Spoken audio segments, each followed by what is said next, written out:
Good afternoon. My name is Carol Chin, and I have the privilege of serving as principal of Woodsworth College. And sorry, I'm speaking through the mask. I'm going to do the best I can.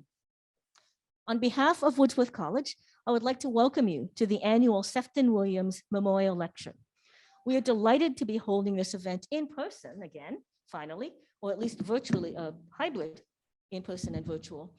The last couple of years of being in cyberspace, meaning being nowhere, has really made me realize the value of place, the value of actually being somewhere, and really appreciating the space that we're in.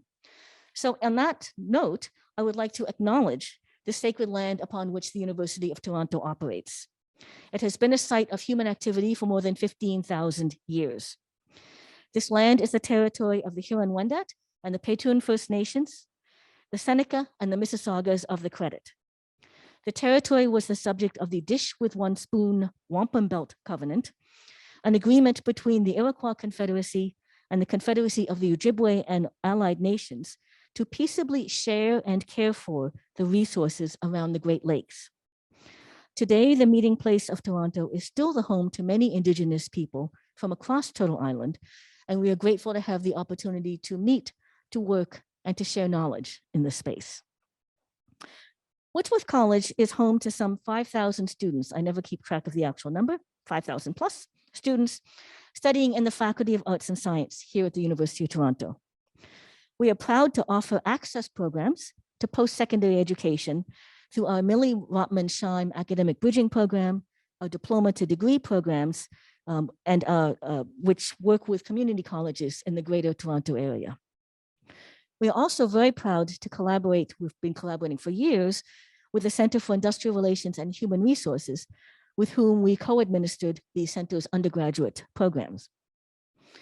The Sefton-Williams Memorial Lecture Series is a joint venture with the center and a testament to our very close working relationship.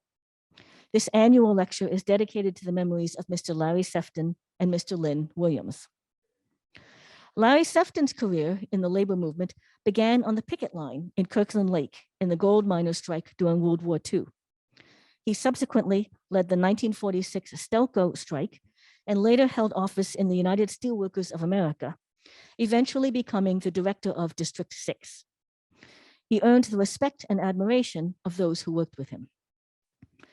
Lynn Williams began his career initially organizing campaigns for the Canadian Congress of Labor. He was named to the USW staff in 1956, was a delegate to the founding convention of the NDP, and eventually went on to become the first Canadian to serve as the president of USW International. He was a leader in promoting cooperation and solidarity in the international labor movement. After retirement, he served as president of the Steelworkers Organization of Active Retirees. Lynn Williams was, in fact, the inaugural Sefton lecturer in 1983, speaking on the apt topic of the labor movement and the university. After his death in 2014, the lecture series was renamed Sefton-Williams in order to jointly honor both of these important leaders. I will now hand things over to Professor Frank Reed, acting director of the center, who will make a few announcements and then introduce our speakers.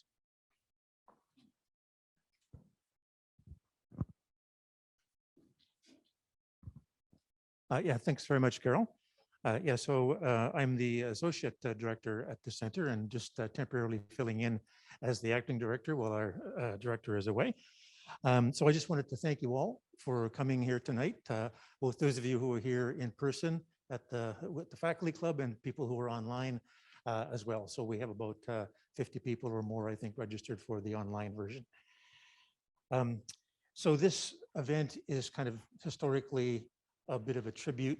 I mean, back in the day, we might have called it a love-in for the labor movement and for the Steelworkers Union in particular. In terms of organizing this event, I just wanted to thank Barbara Track and Stephanie Woodside, who are here, who have done like a tremendous job organizing it this year. They've organized it in the past, but this year we've been very sort of short of staff at the center. We've had COVID issues to deal with, and so they really did a remarkable job. So could you please just give a round of applause for Barbara? I'd like to just also tell you a couple things about what's going on at the center right now, a couple of new developments. One is that we have a new course this summer on the climate crisis and the future of work. And that's kind of an innovative course. It's a 1-week compressed course.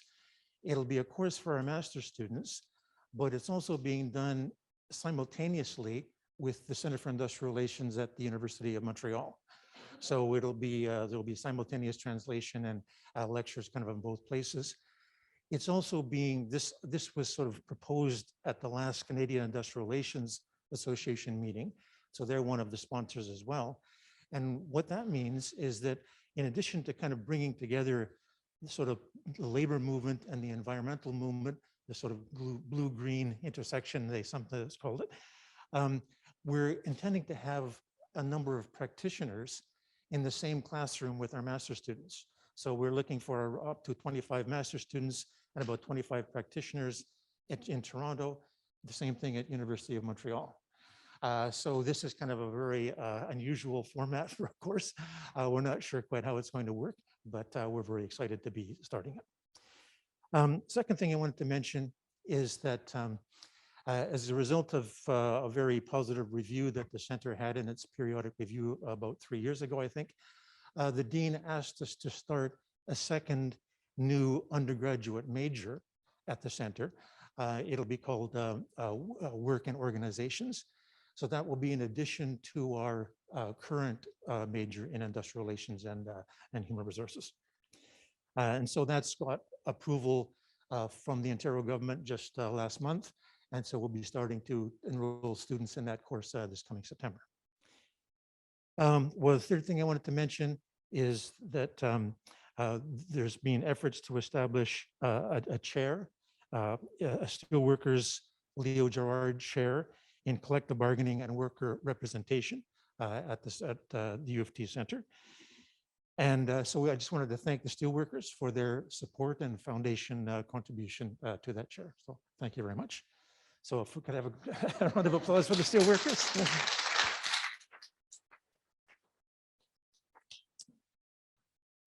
So this, as you can see, the format of this is a hybrid one. So we've got the people who are in person and people online. We'll have questions following Ken's talk, and I'll try to moderate those questions. And you know, it's usually a bit of a rowdy crowd here, but I'll try my best. And so we plan to kind of alternate questions from this person in group and also people online. For the online people, Stephanie Woodside will be kind of taking questions that they can enter in a chat function, and then she will kind of read those questions to Ken, and he can kind of respond to those. So that's the plan for the question session. So what I want to do now is just turn things over to Brad James to kind of introduce Ken. And I just wanted to say that Brad is ideally qualified to play this role because Brad is a graduate of our Master Industrial Relations program. He got his degree back in 1987.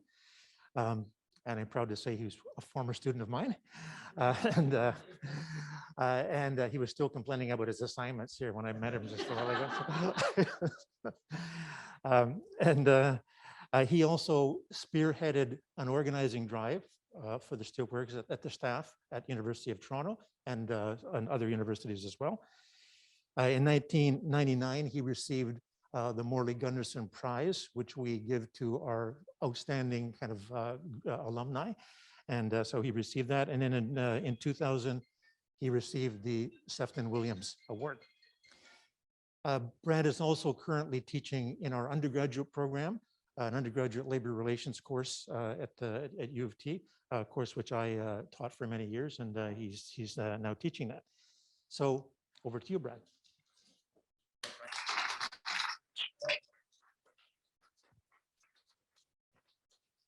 Thanks very much, Frank. I'll get my my labor economics paper into you soon. It's only been about 20 years overdue. It's a privilege for me to be here to introduce our friend Ken Neumann.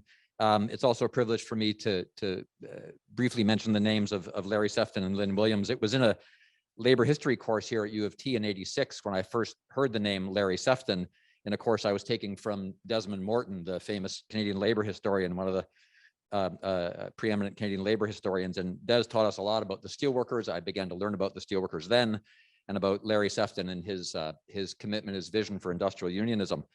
But a few years before that, I learned a little bit about Lynn Williams. I was a student at Queen's at the well-known union hotbed that's called the Queen's University School of Business. And when I was there, I linked up with the Steelworkers Local 343 in Kingston at Alcan on a course project I was working on. And the people from the local there taught me a lot of things I didn't know, and that was a lot. So I got further interested in this union called the Steelworkers. About a year later, I was watching the National on CBC one night, probably drinking a beer, and on came Barbara Frum with an interview with Lynn Williams. And the topic was the impending split between the United Auto Workers and its membership here in Canada.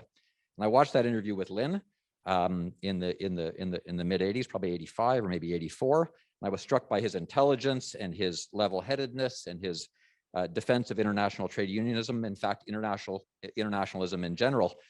So I decided I'm going to weasel my way into that union, see if I can work for them. A few years later, I got to know Lynn and watched from learning his leadership style. And I just want to tell a quick anecdote about him to show how similar he was and how similar he is to Ken in a couple of respects. During the organizing campaign that was led by, and not by the steelworkers really, but by the staff here at University of Toronto in 1998, I ran into Lynn down at the Steelworkers Hall. And he was, of course, long retired, but had a long and abiding interest in what was happening here in the campaign at U of T. And he pulled me aside, asked me how the campaign was going. And he said, look, I don't want to put pressure on you, but this is God's work. and he says, you know, we have to win this. He says, not in a non-religious way. So the staff there, that staff-led, staff-driven campaign here at University of Toronto was successful. And so, you know, Lynn put kind of the pressure on in that. And I'll mention in a minute how Ken put the pressure on in the same way. I know that Ken has always taken inspiration from Lynn's work. When Ken was the national director here at the Steelworkers, he had an office that was filled with union memorabilia from his decades of work with the Canadian labor movement. But Ken hasn't really stopped working, so he's got still a small office in the building. It's a lot smaller, it doesn't have as much room for memorabilia. But I was with him earlier this week and I dropped in to talk with him for a few minutes. I noticed that right beside his desk is a large portrait of Lynn Williams, prominently placed. And I think being a senior elected leader of a union, as Ken was for decades in our union, can be a pretty tough job, especially in a union that has a political culture of high expectations of its leaders. And on most days, the Steelworkers is a union very much like that. And Ken was a great leader in our union. He was born in rural Saskatchewan. As a teenager, he got a job at the IPSCO steel mill in Regina and became a member of Steelworkers Local 5890, sorry about that. After that, he went to work as a miner in Inco, at Inco in Thompson, Manitoba, and became a member of Steelworkers Local 6166. After that, he came back to Regina and got a job at a company called West Tank Wilcock, where he became a member of Local 4728. I think you can kind of notice a pattern here of Ken following the Steelworkers and the Steelworkers following him. Marty says he couldn't hold a job. So you're starting to notice this pattern. So in that vein, Ken got fired at West Tank after being injured in a car accident and suspected that this termination was, of course, based on his union activity, not for any other reason. And the union took the case to arbitration. An arbitrator decided in Ken's favor that he had been fired without just cause, reinstated him with full back pay, and not long after that, he became the president of that local. In 1977, he was hired by the union as a staff representative working across Western Canada in District 3. And in 1989, he ran in a contested election, one member, one vote for the position of director of the union's District 3, which covers, as I said, all of Western Canada and a good chunk of Northern Canada as well. He held that position until 2004 when he became the union's national director. As national director, Ken focused on knitting together the work of a very diverse union across Canada. As you'll likely hear in his comments today, his focus on political action was a key part of that work. Another key part of that work at the national office was organizing and the growth of the union movement through organizing new members and also through mergers. This is where I'll come back to a link to a story about Lynn. In around 2013, Ken helped spearhead a merger with a union called the Telecommunication Workers Union. That union's constitution called for, if there was to be a merger, that there would be a one member, one vote system for union mergers. Many union mergers are conducted by a delegates at a union convention. Not only was it a one member, one vote system, but it was a 66 2/3 bar, 66 2/3 threshold to pass. So in around 2013, as we were heading into that vote, Ken and I were at, I think, a staff meeting, and he said, Brad's now going to tell you about how we're going to win this campaign, and failure is not an option. Brad, over to you. And 2 weeks later, we had the vote, and we got 65%, falling short by 1 1/3% from winning the vote. And so a lot of trade union leaders at that point would pound their fists, would yell and scream, would get angry, would maybe throw a chair or two, maybe not all union leaders, but a few. But that wasn't Ken. Ken said, well, you know, why don't we do this? Why don't we meet tomorrow morning and come up with a plan to come back at this and win it? And it was a really stellar moment for me, a really great inspirational moment, learning to work with Ken. And I think that those of you who work with other trade union leaders know that that isn't always the case. And it was great leadership. We came back a year later. We came back the next year, early the next year, ran a new campaign under Ken's leadership, and 75% of that union's membership voted in favor of the merger. As you'll hear today, Ken's focus on international solidarity and linking worker interests around the world was also a key part of his time. So I look forward to his speech. On a personal note, very quickly, I want to say without any hint of exaggeration that working with Ken in his role as national director was the very best experience I've had in working with any leader in the Canadian labor movement. I began to work at our national office after moving from our district office in 2010. Every time I worked with Ken, he was routinely upbeat, calm, good-humored, and most importantly, genuinely respectful of all the people with whom he worked.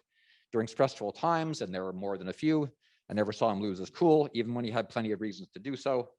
He seeks out good ideas, he welcomes differing points of view, and he knows how to move forward by building consensus. So I think he's a true heir to Lynn Williams' calm and focused style of leadership. And with that, I want to welcome Ken Neumann, and with the university, participate in presenting him with the Sefton-Williams Award.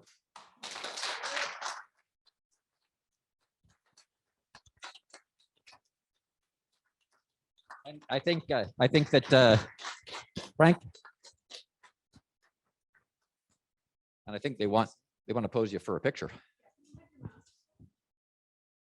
You really sure you want that with me?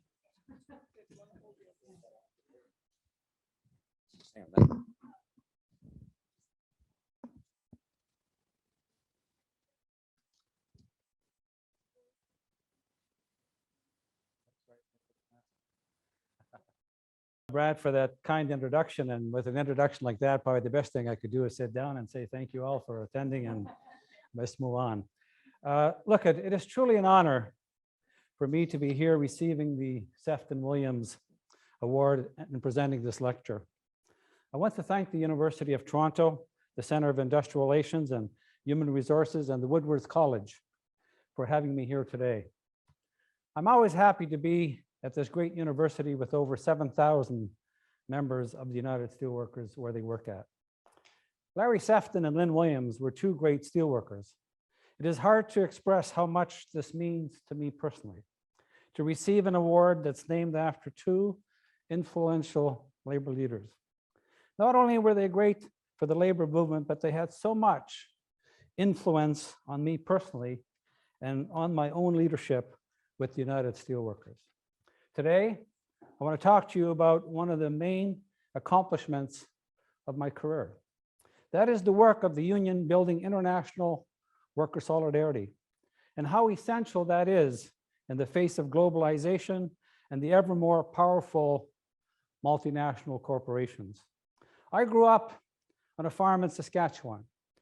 My family were strong CCF supporters during the Tommy Douglas years.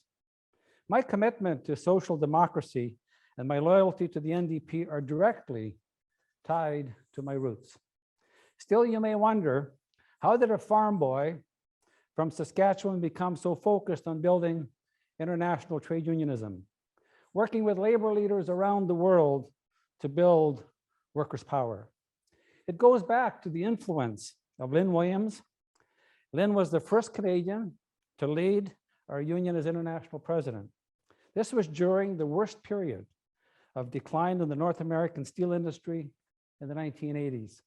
The industry and workers in Canada and the US were being devastated by globalization and the development of the corporate so-called free trade agenda. Under the leadership of Lynn Williams, our union's response was to say, we need to build workers' power across borders. At that time, our union, some unions in Canada have split from the US side of their organizations. But Lynn Williams always believed that we're stronger from working together across borders. And he was right. And I know that when he was in retirement, we had the dispute up in Sudbury in 2009, 2010.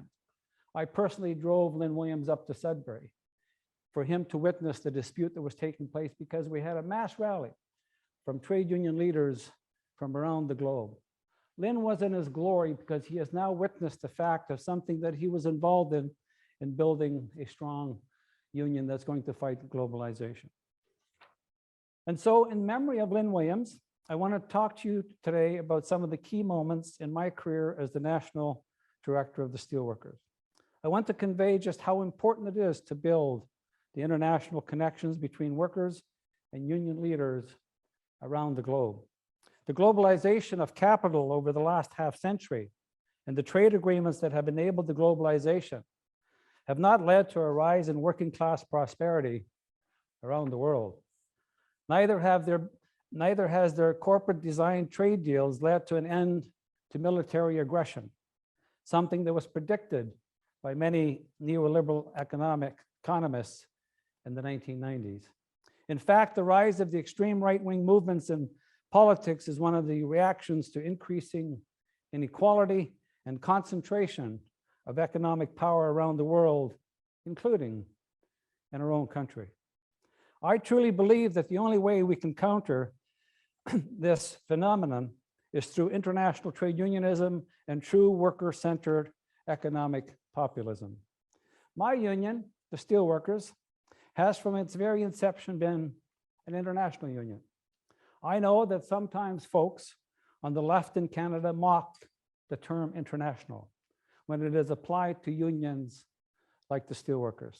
They say, well, that really means is that you're American. The USW Steelworkers may have set up its international headquarters in the US at its founding in 1942.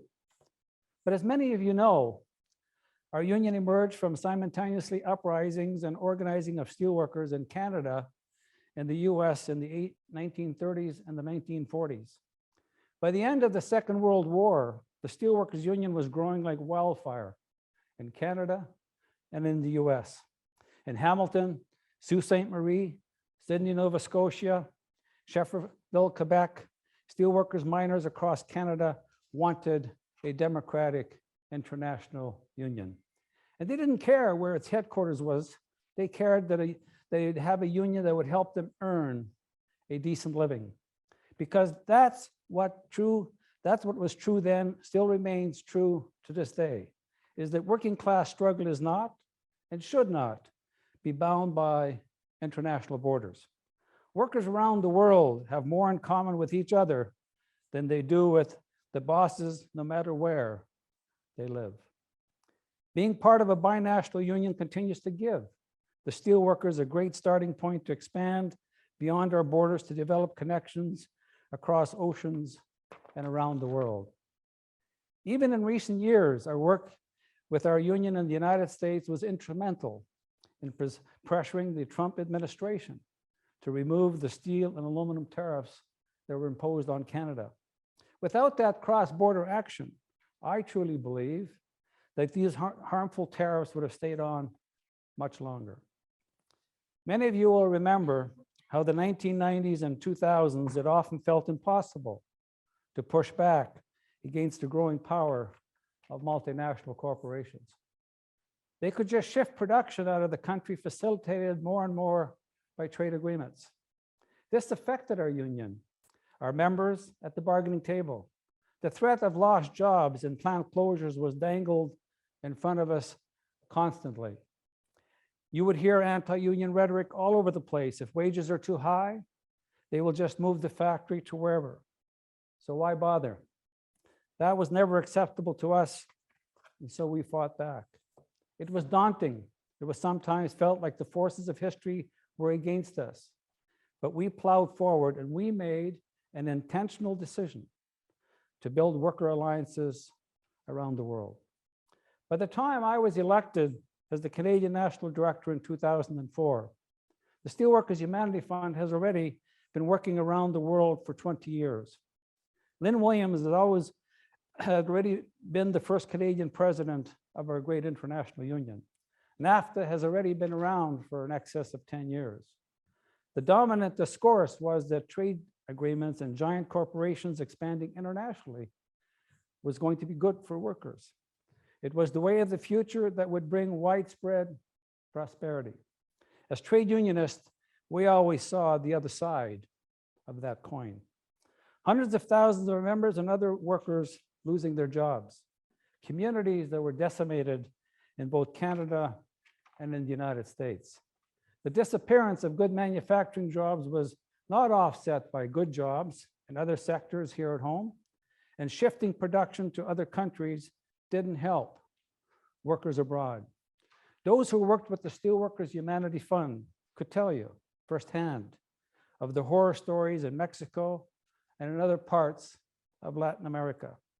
When I look back on my career, it's remarkable that so many of the big Canadian steel and mining companies where our members fought for and won good jobs no longer exist. My working life started, as Brad said, at the steel company in Saskatchewan called IPSCO that made its name for itself by supplying pipe and tube to the oil patch. In 2007, IPSCO was sold, was purchased by a European-based company called Saab. The following year, Saab sold its Canadian assets to Everaz. Incidentally, given the events that are taking place in the Ukraine today, you might know that Everaz is owned by Russian oligarchs, including Roman Abramovich.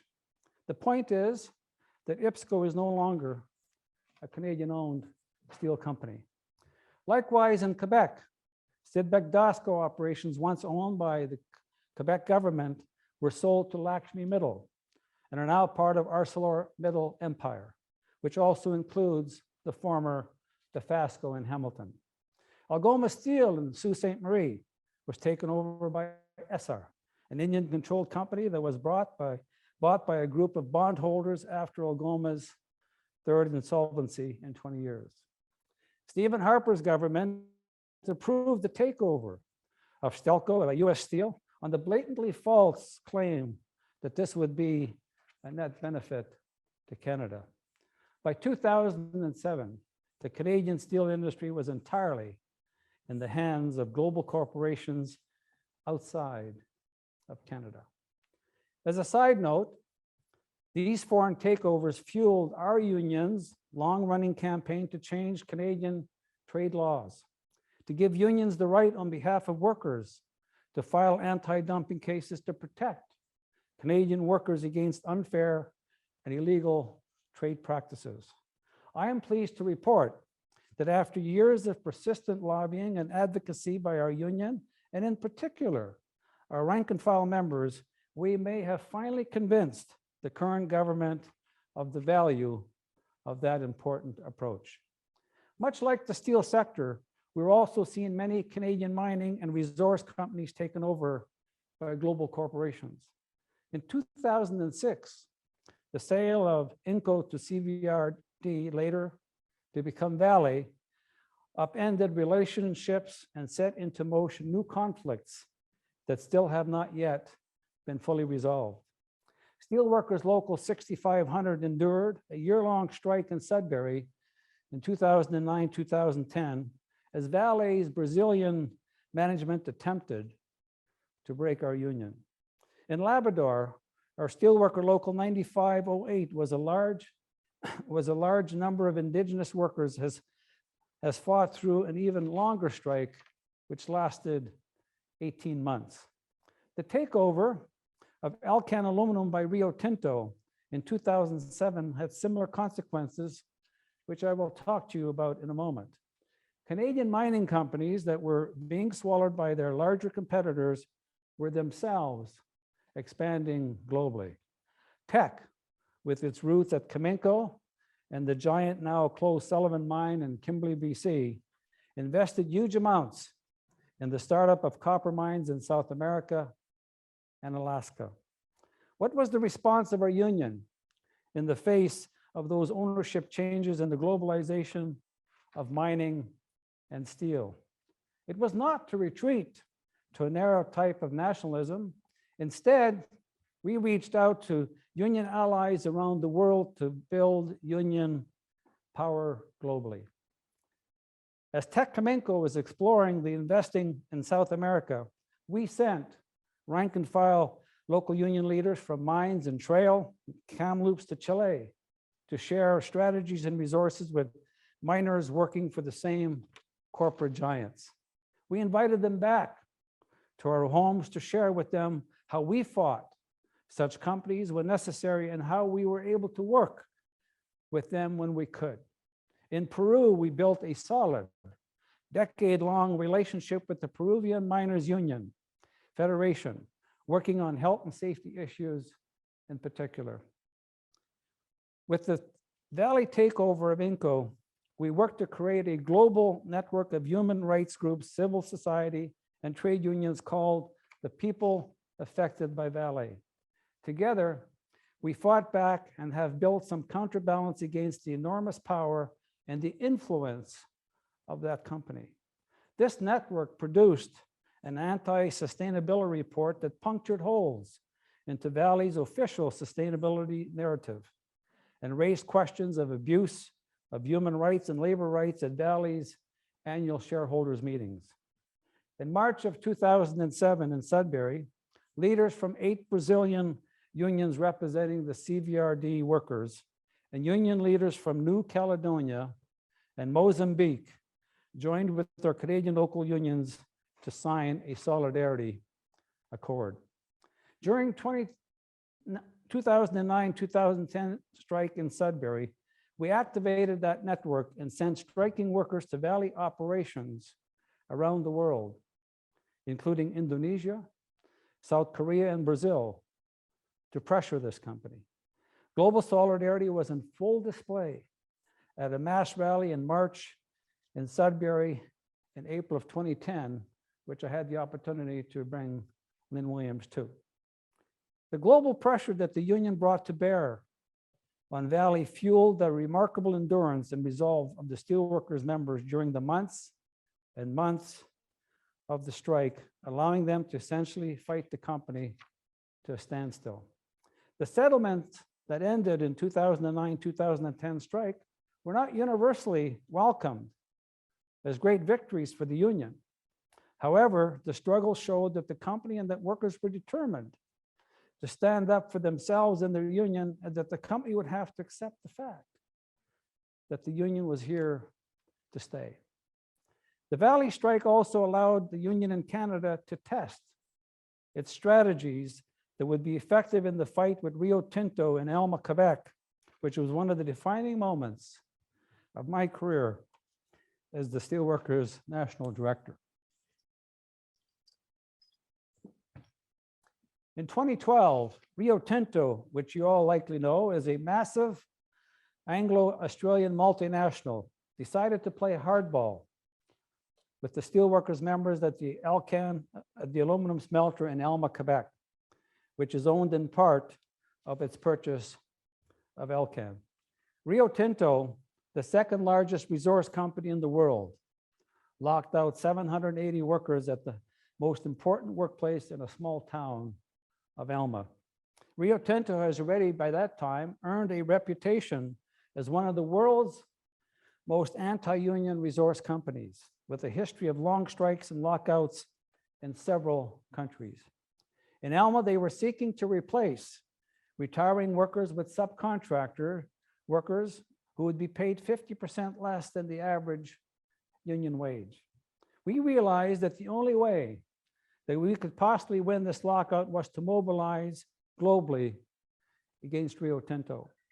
Fortunately, a couple years earlier, we had formed a strong alliance with Unite the Union, one of the largest unions in the United Kingdom and Ireland. Together, the steelworkers and Unite had formed a global union called Workers Uniting to act as one transatlantic voice in our global union federations. We were able to confront Rio Tinto in Africa, in Europe, and Australia. We mobilized our global union federations, which was then led by Industrial, which has over 50 million members in 140 countries. Over 100 mining unions affiliated to Industrial targeted Rio Tinto at the World Mining Conference and vowed to build a long-term global solidarity campaign. Through Workers Uniting, we organized regular solidarity protests in London, the corporate headquarters of Rio Tinto. Several months into the lockout, the union held a massive rally in the community at Elma, which drew some 9,000 trade unionists from around the world. 5 months into the lockout, we also discovered that the International Olympics Committee had contracted with Rio Tinto for the production of medals for the 2012 Olympics in London. And so we launched a campaign which was called Off the Podium and held repeated actions against Rio Tinto in London. We called on the IOC nonstop to get Rio Tinto's dirty medals off the podium for the 2012 Olympics. Finally, literally 3 weeks before the Olympics were to start, and 6 months into the lockout, this giant multinational Rio Tinto caved. We won the contracting out battle. We successfully fought back against Rio Tinto because of years of work building international connections and solidarity. In the end, 50 trade unions around the world took action in support of our Off the Podium campaign. While the pure balance of power at the individual workplace was not equal, even with a collective agreement in place, the union was able to counter Rio Tinto's power by building these alliances. Our union's fight against Rio Tinto is an excellent example of power of international solidarity to influence bargaining outcomes. But of course, international trade unionism and solidarity can also change the course of labor movement itself. Another, and one of my proudest moments in my career is our alliance with the Los Mineros, the Mexican Miners Union, and its leader, Napoleon Gomez. As many of you know, that for many decades, the Mexican labor movement has been dominated by corrupt unions who were closely connected to the ruling party, the PRI. In 2006, a disaster at the Pasta de Concha coal mine in Mexico killed 65 miners, 63 of them still buried. The miners' union leader, Napoleon Gomez, declared the disaster industrial homicide.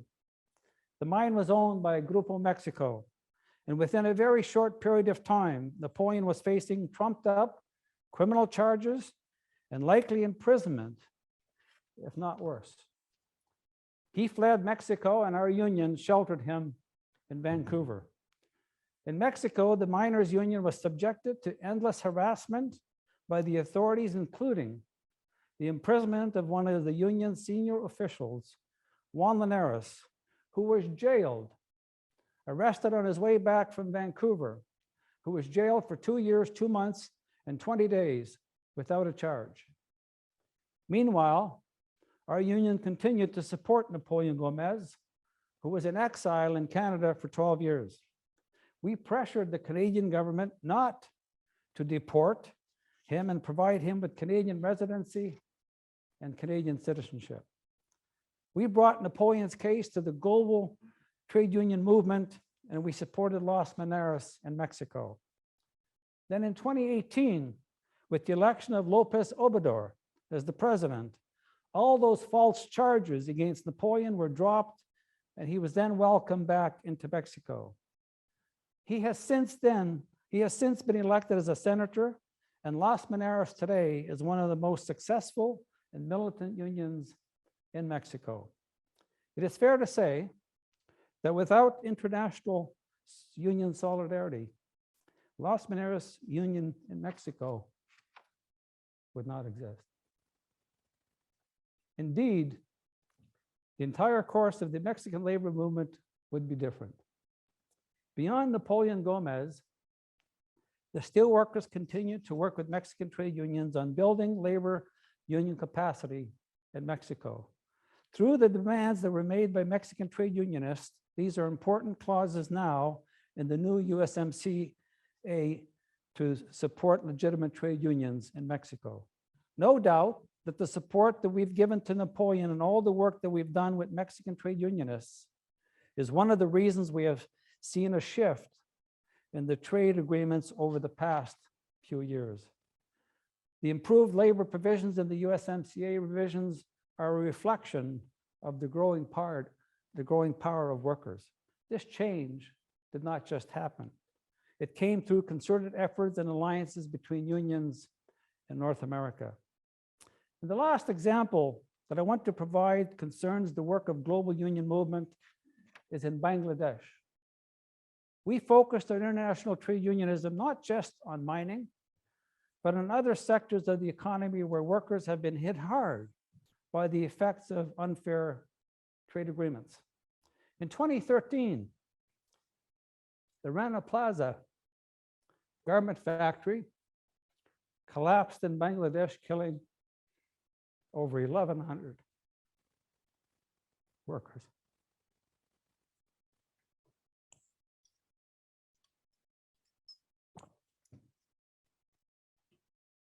These workers were mostly, excuse me, these workers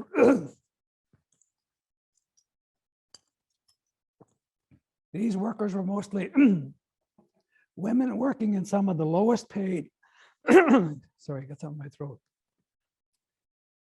Some of the lowest paid and poorest conditions in the world. In 2014, NDP MP Matthew Kellaway invited me along on a delegation he was organizing to commemorate the first anniversary of the Rana Plaza collapse. I jumped at that chance, but I must say,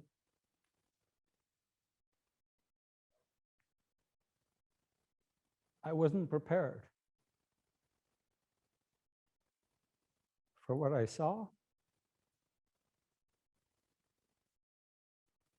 and what I experienced in Bangladesh. It was one of those moments that shake you to the core and change you forever. The 1-year anniversary coincided, which was the first day after the disaster, that the families were allowed back to the site after it has all been imploded. The families were allowed onto the site to witness, to see where their loved ones perished. I know it's tough to talk about, but what I've seen that day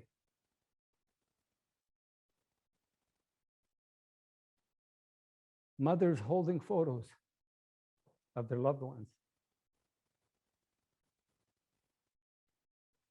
because they never ever got the DNA because they imploded it and basically moved everything away. I personally seen human bones. I seen a lot of rubble in concrete where the labels of Joe Fresh and all the other companies that were getting their products from. But as you're exiting the site, you could still smell the stench from the death.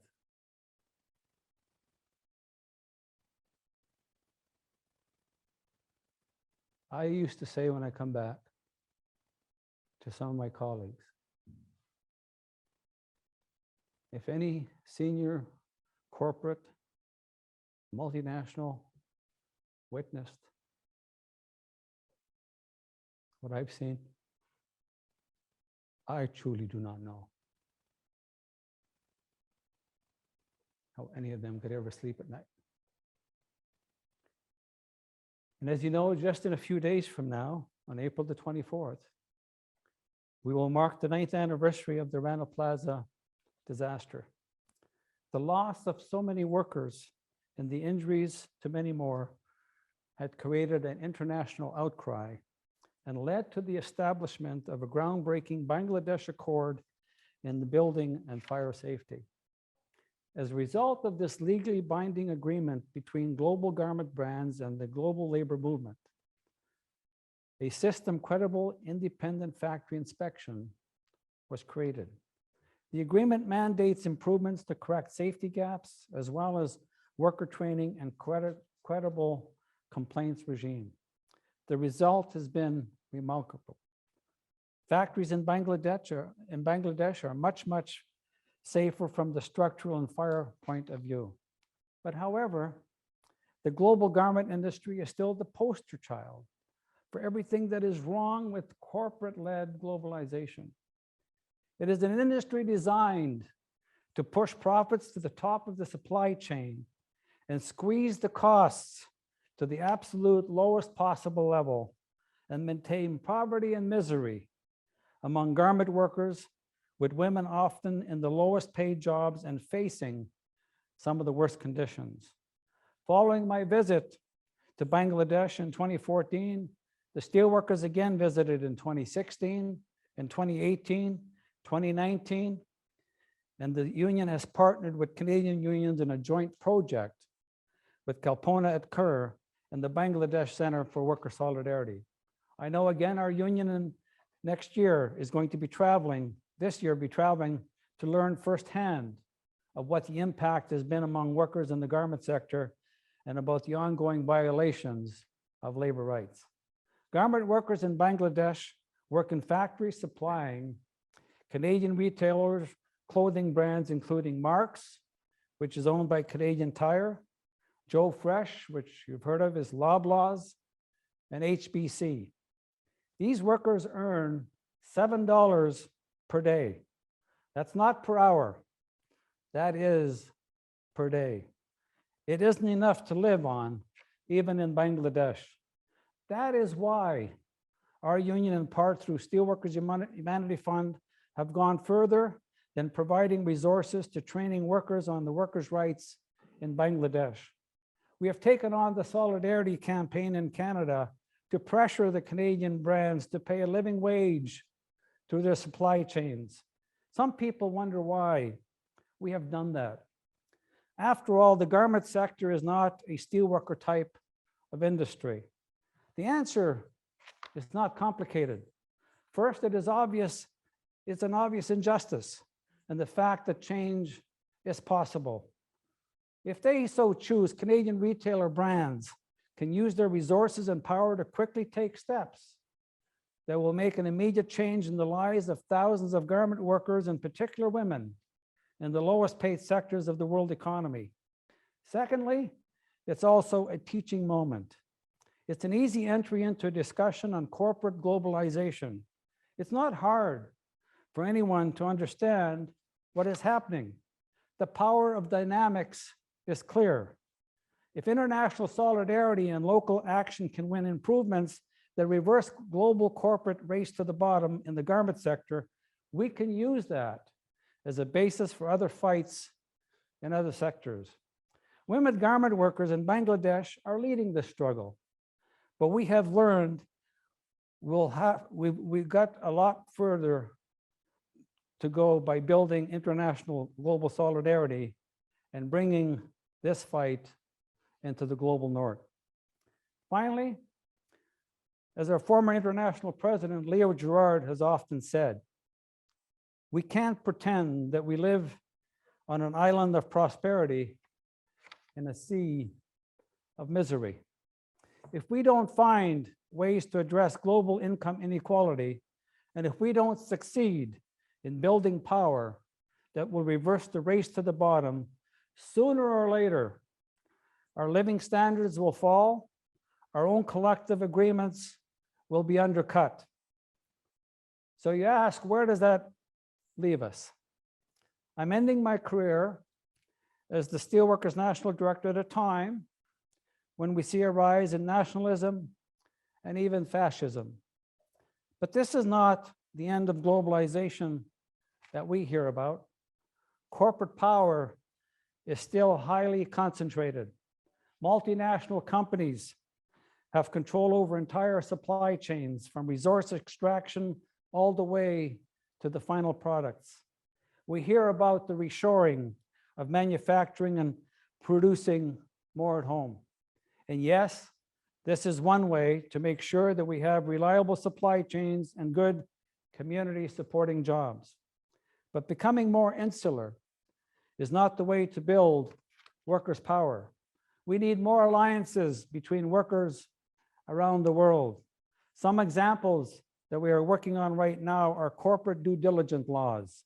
Several countries, such as France, have already adopted such legislation.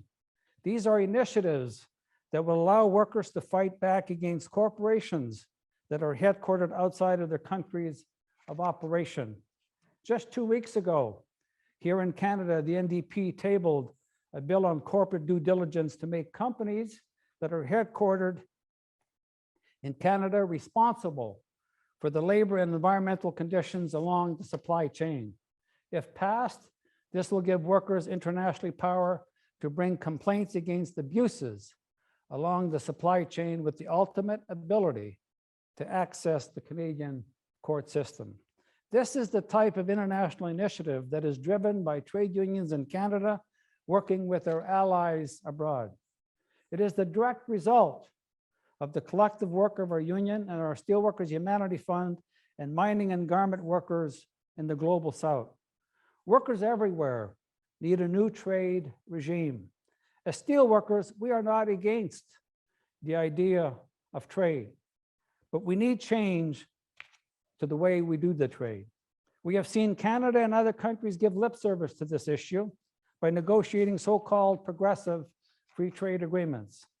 And we have seen our neighbors to the south rip up existing trade agreements ostensibly in the name of helping workers.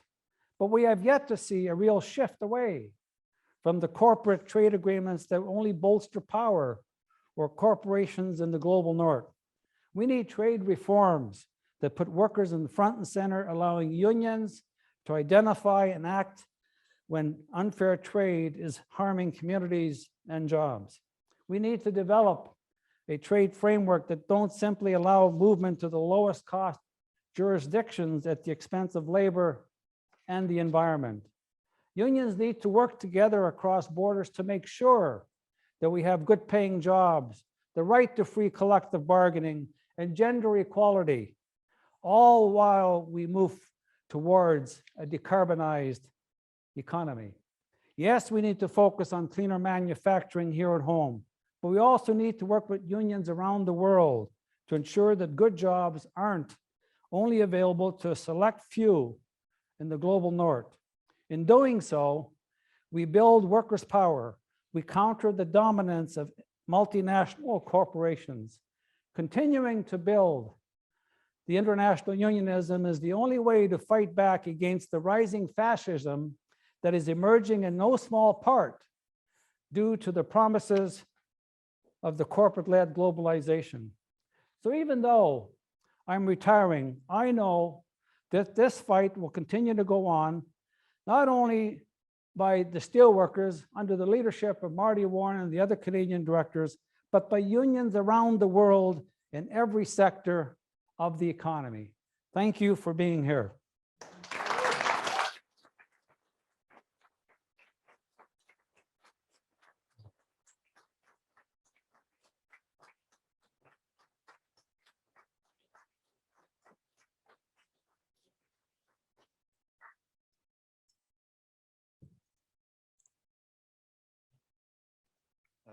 Thank you, Ken. That was an incredibly powerful presentation. So I think we have time for some questions now. Sure. We'll start off with questions from the.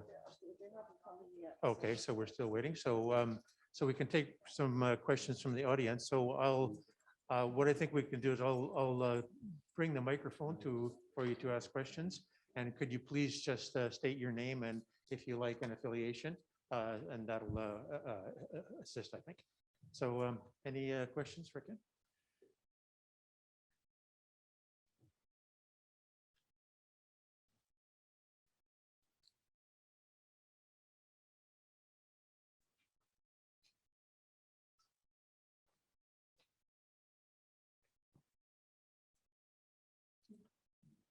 Well, It's a very clear speech.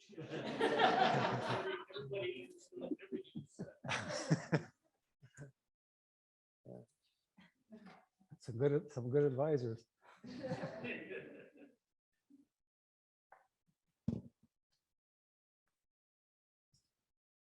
I know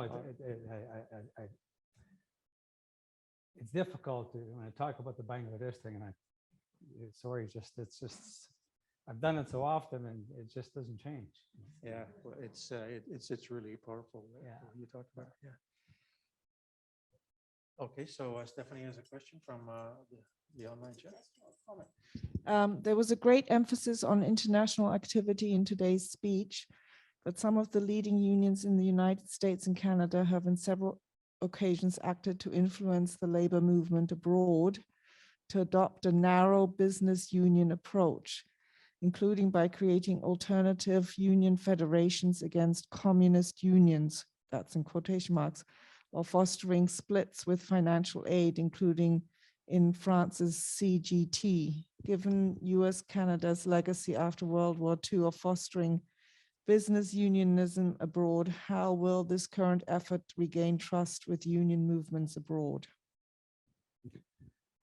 Well, I mean, I can only speak from our union. I know that what we do is that the Steelworkers Humanity Fund, we've worked around the globe, and the fact is we're very passionate and committed, and I can only speak on behalf of what the steelworkers do internationally and what we do globally. And I'm not that well based in regards to the bigger part of it, but I can assure you that the steelworkers are out there fighting the fight every single day, making sure that we have the ability to have a fair world for everyone.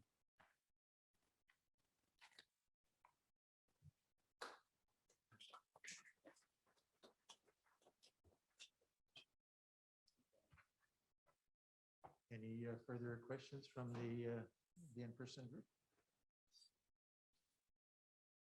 I see Morgan Gunderson in the back row there. I've never seen a session go by where he didn't ask a question.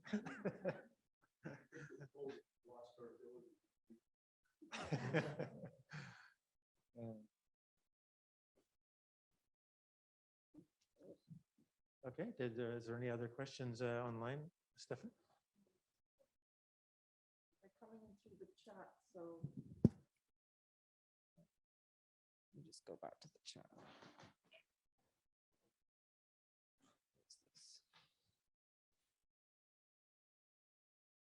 So here's another question from Zoom, from our attendees on Zoom. Has worker safety in Canada been negatively affected by foreign corporate takeovers?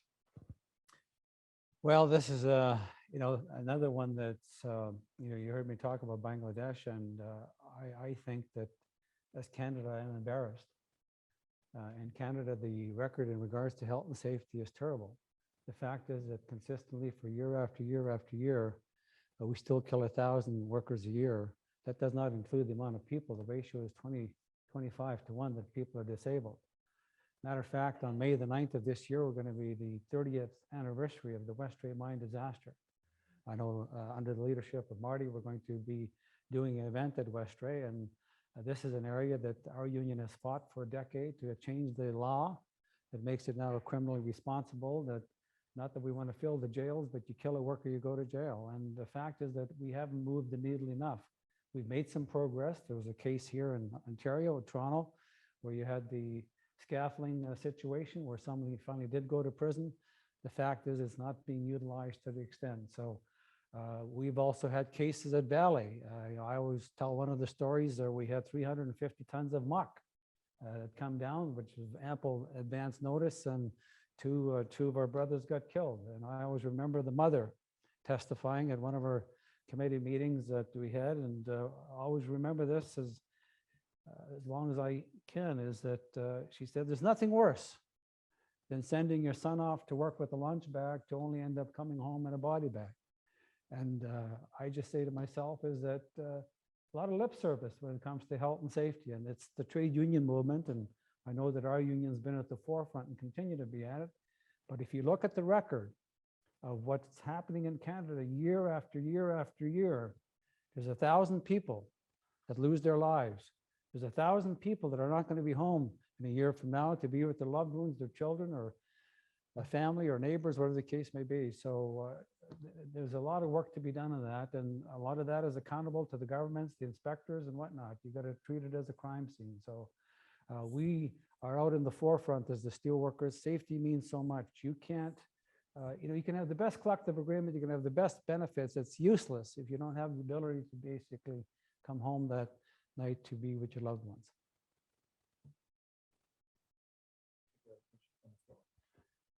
Hey, Ken. My name's Troy Lundblad. I'm with the Steelworkers. Ken, I mean, you made a convincing argument for international solidarity, but also I was wondering if you could speak to the importance of also building solidarity across sectors or between workers who are more exposed or less exposed to globalization, or public sector and private sector workers, and what our union has done to build those types of solidarity as well between types of workers, not just internationally. Sorry, which sector? I missed the last part about the sectors. Just between different kinds of workers. So some workers are more exposed to globalization, some are less exposed. Our union has done some work in the public sector, in healthcare, and other non-traditional sectors to kind of try and build solidarity between different kinds of workers. And I was wondering if you could comment on that as well. Well, I mean, I think as everybody knows that the steelworkers, we've had something like 30 some mergers, and I think Brad talked about some of the mergers that we've done here. So we've been working, across Canada with whatever sectors, be it forest industry, whatever. And when I was the national director, and Marty will replace me on that, we sit on the international executive of the industrial, and basically industrial covers the 140 countries with the 50 million people across the world. And I'm confident that the steelworkers will be part and parcel of that. If you look at the work we're doing with the garment workers, I mean, it's really the steelworkers along with some of the other affiliates have taken that lead. And look at this is all part and parcel of, I think the thing that I've always been amazed at under the leadership of Lynn Williams and Leo Gerard and others is that we ventured out and we built a globalized powerhouse. And the fact is that we signed strategic alliances with unions around the world. We've got the CUT in Brazil, we've got Mexico, we've got South Africa, we've got the major unions in South Africa, we have the UK, we have Ireland, we have Germany. And what we have allies around the world. And the message that it sends to people like the Rio Tintos of the world is that, look at, you pick your poison, be careful what you pick. And the fact is that it's only because of that international solidarity and the foresight of people such as Lynn Williams and others that we're in the situation that we're at now today. And so I'm just immensely proud of what we've been able to accomplish and the work that we're going to continue to do. And I'm so confident of the leadership coming forth that's going to continue to move that needle ahead.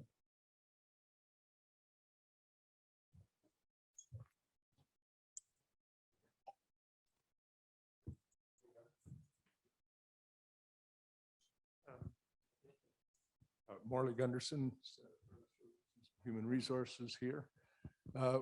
What's your view or the view of the union on the codes of corporate social responsibility? Are they just window dressing or Sorry, do they I missed the first the part. codes of corporate social responsibility that are proliferating across the world in that? Is it just window dressing, or do they have any impact at all on reducing accidents? Anything like that? Well, I probably speak from a bit of a bias. I mean, to me, I've seen nothing but, look at, we do have some employers that we have, that there's some seriousness to the working relationship in regards to, and unfortunately, in many cases, it is window dressing because the needle has not moved. I mean, if you look what's happening around the world, I used to have the statistics at my fingertips of how many people die each day around the world. If you even look at Canada, there's almost 3 people a day that lose their lives by going to work. And the fact is that we can't secure a safe and healthy work environment for people to go to work from. So I think in large part, it's a lot of window dressing, is that it's all driven by profits. I mean, if I look at that garment industry and I just, I say to myself, I mean, God, anybody that's seen what I've seen and witnessed what's transpired there of how they treat workers. I had the chance to meet with the young women that basically said, look, please don't boycott us because we need those jobs. They need those jobs to make their family survive, but to work in those conditions. And these are human lives. And just to witness some of that. So I sometimes have a very, not a very good view in regards to some of these multinationals. I mean, Rio Tinto is, for example, had a terrible reputation. And it took us a long time. It was our global power that basically brought them to their senses that we now have a relationship. I know Marty, when we had the strike up at the Lab City, there's now respect on both sides. We're not going to agree on everything. I understand that. But a lot of it's window dressing. We have some very good employers that are, on the green stuff and the environment and all those things, employer relations, we do well, safety and health, good records. But that's a few. Carolyn? Okay, I will take a question from This question is from David Dory. It's actually written like a letter. Hello, Ken. Great to see you and hear you. Sorry I couldn't be there. I'm recovering from COVID and felt it safer to stay away.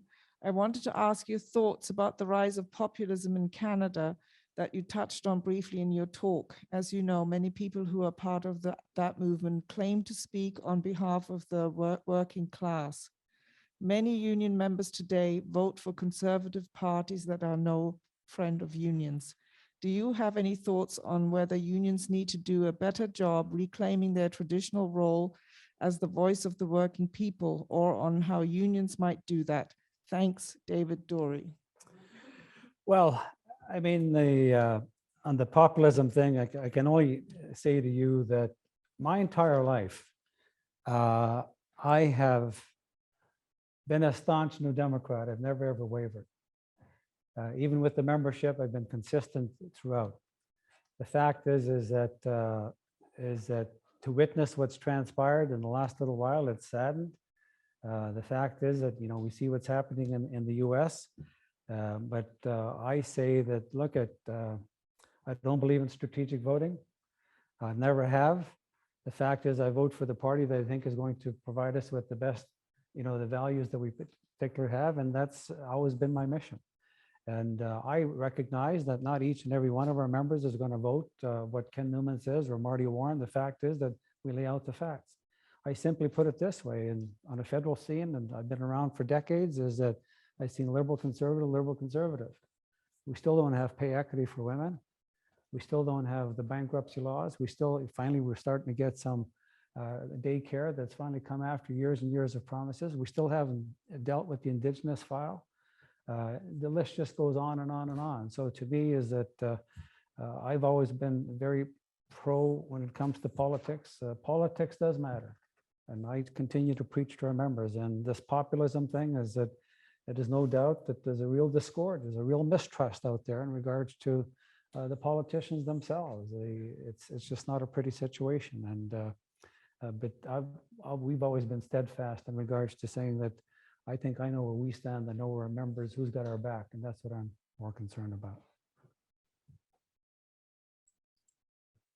Yeah, Carolyn Egan from the Steelworker Toronto Area Council, and I'm here with Merv King and Brando Paris and Abdul Samad, and we're all rank and file steelworkers. There are others, of course, in the room, and just a little whispering back and forth. When you went through, Ken, the varying activities, actions, demonstrations, rallies, it brought us back to going up to Sudbury when 6500 was on strike, taking bus loads up there, and going twice to Alma, Quebec, a 12-hour drive. And we had more people who wanted to get on our buses than we could handle. And then ABI, was it, in Trois-Rivières. And in Quebec, particularly, those those particularly, I mean, most of those strikers, locked out workers, I think in Troyer, didn't speak English, and most of our members did not speak French. But the incredible solidarity that I think the union, I mean, we would have gone probably anyway, but we had a union, and you were there always, and the union really encouraged that solidarity between Quebec and English Canada, and between workers in Toronto. Most of our workers are from very many diverse communities. I mean, you know, Merv is Indigenous, and Brando's an Italian immigrant, and Abdul's from Guyana, and that speaks to exactly who went. And I think our union has allowed for that, and more than allowed for it, we pushed for it, and you gave your blessing. And that sense of international solidarity was so important. And our workers, they go out on strike. And when they go out on strike, they have the support of their union. Other large unions, it's not so often the case. And I think our members stand up, and they stand up, fight not only for themselves, but for their communities. And just on the question of the rise of populism and the right, I'll just say one word on that, or a sentence or two. We've been very involved in helping to establish what's called a Community Solidarity Toronto, which is unions and Indigenous groups and anti-racist groups, exactly bringing people, the community together to fight back and to show the alternative vision, because we do not want the working class moving to the right, as we see so many places. And again, that's something that our union has encouraged. We take the ball, and we were doing it. So anyway, thank you very much. We just thought it was a dynamite speech. Thank you. Thank you. Thank you, Carolyn. Thank you.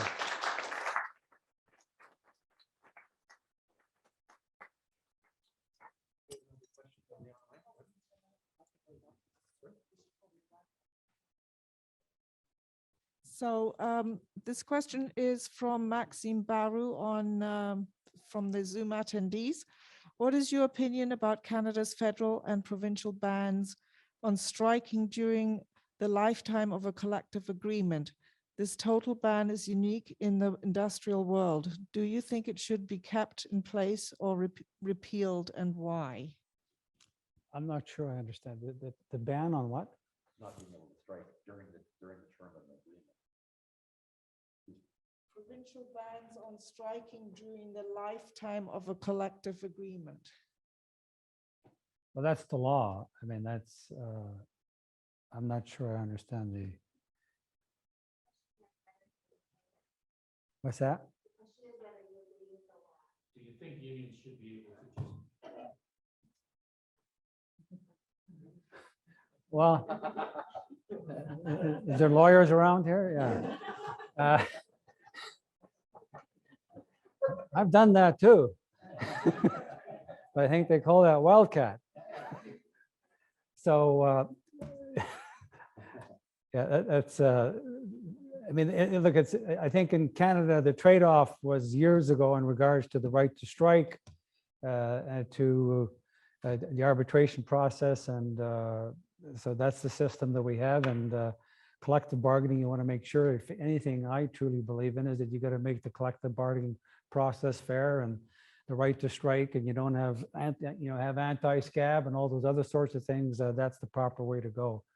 But that was a trade-off that was done many years ago. And look at, I've been in situations many a times in regards to where there was some situations where work did stop when a collective agreement was in existence. And I'm not going to tell you where, Rob. I think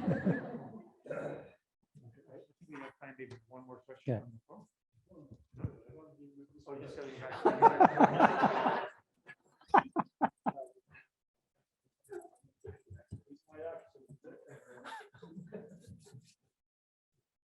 Thank you. Okay, so what I'd like to do now is just call on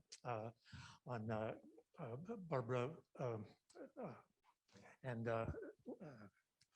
Laurel, sorry, to come up and thank Ken for his talk. And these are, two women who are not just daughters of our the famous steelworker leaders, but also accomplished women in their own right. So Barbara Williams is a Vice President of English Language Services at CBC. Laurel Sefton-McDowell is one of my colleagues at University of Toronto, taught labor history for many years. In fact, we were together with one of my other colleagues from the sociology department at the Mississauga campus, established an undergraduate major program in industrial relations on that campus. So I don't know if you'd like to come up or you'd like to just speak from.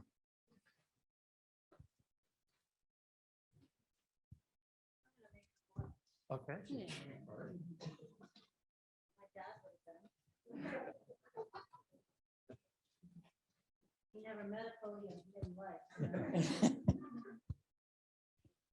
Well, it's always a pleasure to come to this lecture. And as I'm listening to the speakers, it always brings back memories. One memory I had today was Linwood. I mean, they worked together in the office, but they also were friends. And sometimes they also would get together to kind of figure out what they wanted to do about some issue. So Lynn would come over to our house, and I, of course, was a kid and was supposed to be in bed. But whenever this happened, they'd be talking politics and unionism in the living room. And I'd be sitting in the dark on the stairways in my pajamas, listening to every single word, because it was very interesting, and because they did have consistent views. They strongly believed in international unionism. And of course, there for a while were other people who were promoting national unionism, but they strongly believed in international unionism. And it was no accident that they both were very involved in the International Steelworkers Union, eventually Lynn becoming the president. And they also strongly believed in the labor movement in Canada supporting the Social Democratic Party, which was the NDP. That was part of their belief that if you were going to advance, you had to have strong social policies, and you could do that better through a Social Democratic Party than through the Liberal or Conservative Party, which were so closely tied to corporations. So I did remember that experience of listening to the two of them talk. And of course, I learned a great deal from them, and it was no accident that I became a labor historian, because that's what I knew. But I also know how hard trade unionists work and what long hours they work, and often flying all over the place and meeting different groups of people. So I wanted to particularly thank Ken for coming today and giving such a wonderful speech. It's been a real pleasure.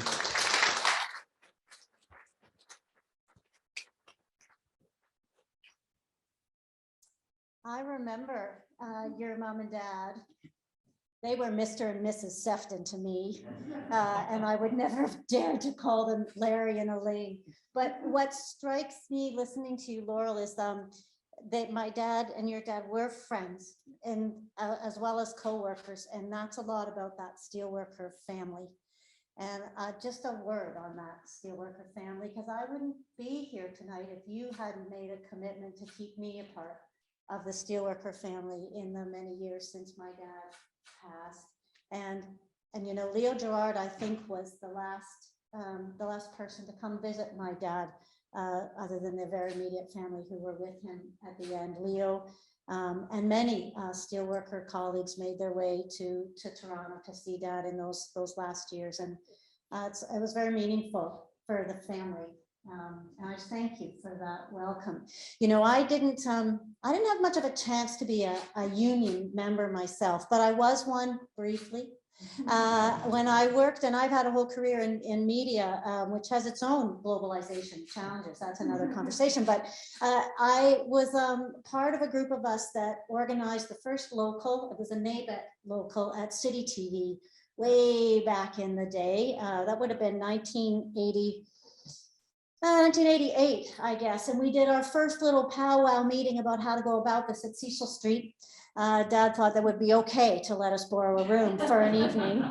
And then there was a lot of sidebar consultation through that process. And we did successfully negotiate our first contract. Dad always chuckled because his brand new granddaughter came to the negotiating table for that one, because that's just the way my timing was working out. So my daughter Amanda, I don't think remembers, but at about 6 weeks, she was in her first labor negotiation. And I was a member of that local for a couple of years there when I was at City. And then my career took me to other paths where I didn't have the opportunity, frankly, to be a union member again. But I will tell you that those union values that I grew up with, that were instilled at a very young age in many, many different ways over the years, from listening in to conversations to trips to Sudbury, to see the slag heap and know what that was about. Dad was pretty insistent that although he would always do his very best for us as his kids, that we ought to understand how we fit in the world. And the voice of everyone that's important. So those union values, I think, have stuck with me throughout, which is really part and parcel with that Steelworker family. So a huge, huge, huge thank you, Ken, and congratulations. What a remarkable career. And if any of those thoughts, and I think they were all true, that you have very many similarities as a leader with my dad, you will also know that Dad never really retired. So I look forward to the next set of things that you're going to do to help encourage the movement that we all care so deeply about. So thank you. Thank you. Thank you.